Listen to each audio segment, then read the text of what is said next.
عاد قيس.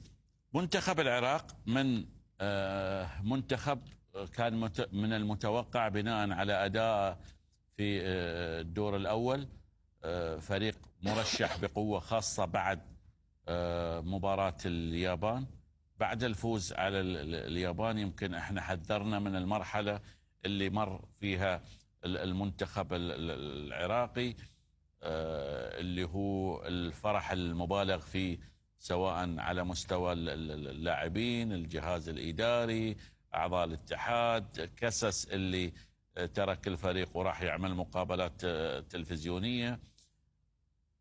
بعد الفريق اعتقد، تفسيرنا اعتقد انه خلاص البطولة بالنسبة للعراق هي فقط مسألة وقت والموضوع سيحسم.